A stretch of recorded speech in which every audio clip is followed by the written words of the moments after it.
The rock is melting. Inside a cylinder 4 stories wide and longer than 2 football fields, limestone moves through heat that reaches 1450 degrees. The walls glow orange. The raw stone, the same calcium carbonate you'd find on a coastal cliff, begins to shed its molecular structure. Something entirely new is forming. This is where cement is born. Not in a bag, not on a shelf, in a furnace so hot that stone becomes fluid. And if you think you understand what cement is, where it comes from, what it actually does, the truth is probably different. Because the most important thing cement does has nothing to do with drying. And the thing most people call cement isn't cement at all. You've heard it your entire life.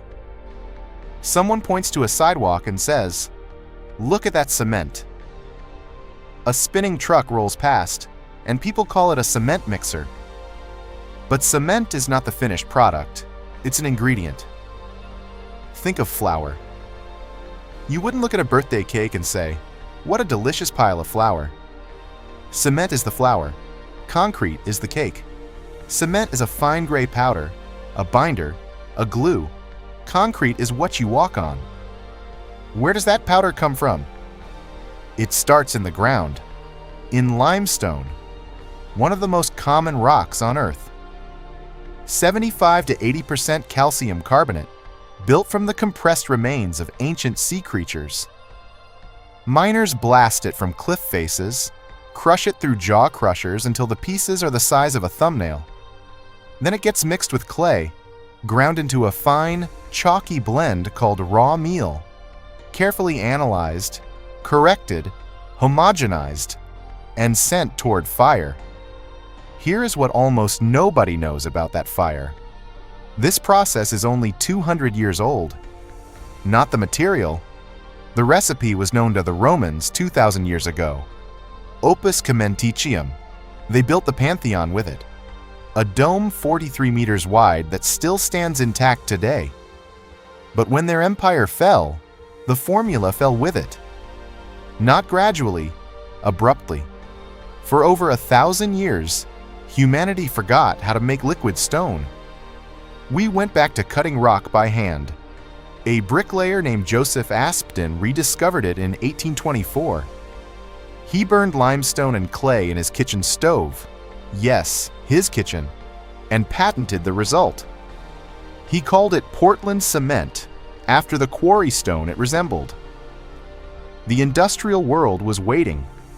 Within decades, his powder was flowing into harbors, railway tunnels, and bridges across Europe. But naming something is very different from understanding why it works. The process looks simple on paper. Crush limestone, mix with clay, heat, grind, done. But every stage demands precision, chemical ratios measured to fractions of a percent. The limestone must contain roughly 75% calcium carbonate. Too much magnesium and the finished cement will expand and crack over time. The clay contributes silicon, aluminum, and iron, molecules that will, under the right heat, fuse into something chemically entirely new. Before the main kiln, the raw meal enters a preheater tower, 90 meters tall. Hot exhaust gases rise from below. The powder descends against them, absorbing heat in stages. By the time the raw meal reaches the bottom, it's already past 900 degrees. The calcium carbonate begins to decompose. Carbon dioxide escapes into the air. This, before anything touches a flame, is the start of calcination. Then it enters the kiln, a rotating cylinder, sometimes 200 meters long. Temperature climbs past 1,000 degrees, past 1,200, up to 1,450, the most energy-intensive industrial process on the planet. Inside, in temperatures that would liquefy most metals, the mineral compounds don't simply heat up. They break apart and recombine. Silicon bonds to calcium, aluminum bonds to calcium. The limestone you pulled from the earth is gone. At the hottest point, the material begins to fuse. Not melt completely, but partially liquefy at grain boundaries. The reaction forms small, marble-sized nodules. Clinker. Dark glassy pellets containing calcium silicates and calcium aluminates, the precise compounds that give cement its binding power. Everything before this moment was preparation. Clinker is the heart. Without it, nothing holds. Cooling comes next, and it looks routine, but is chemically critical. The nodules drop from 1400 degrees to 100 in under 30 minutes. If they cool too slowly, the crystals keep growing into the wrong phases. The cement turns weak.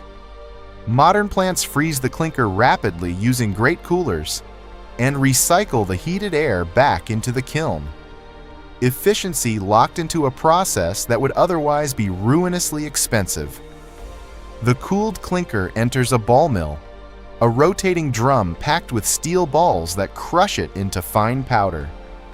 And here, the last ingredient enters. Gypsum, about 4% by weight. Without it, cement would set in seconds the moment it touched water. Flash set, a hardening mass before the pour was finished. Gypsum is the pause button. It slows and delays the initial reaction, giving workers the hours they need to place and shape the mix. What happens next is the part almost nobody understands. Concrete does not dry. Evaporation has nothing to do with hardening. If concrete set the way mud dries in the sun, it would crumble to powder. Concrete cures through a chemical process called hydration.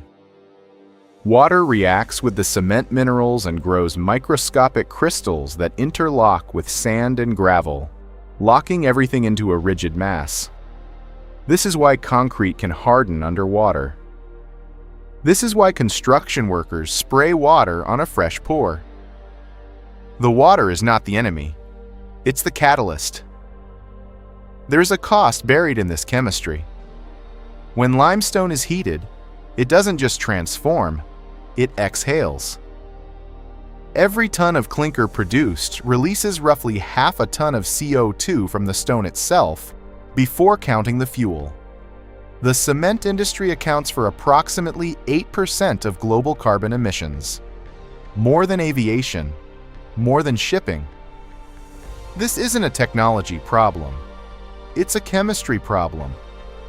The calcination reaction that makes cement work is the same reaction that makes it costly for the atmosphere. And here is the most counterintuitive truth about the material that built the modern world. Keeping concrete wet makes it stronger. Most people assume you want it to dry as fast as possible. But the hydration crystals keep growing as long as moisture is present. The longer they grow, the stronger the bond. Standard testing happens at 28 days, but concrete quietly keeps gaining strength for years. Some Roman structures are still curing today, reacting slowly with seawater, growing harder every decade. The gray powder at your feet is not a modern invention. We had it 2,000 years ago, lost it for 1,000 years. A bricklayer found it in a kitchen and handed it back to the world. It holds up every bridge, every dam, every tower, every road on the planet. Not because it dries, but because it grows. Crystalline structure, from chemistry and water, exactly as it did under Rome.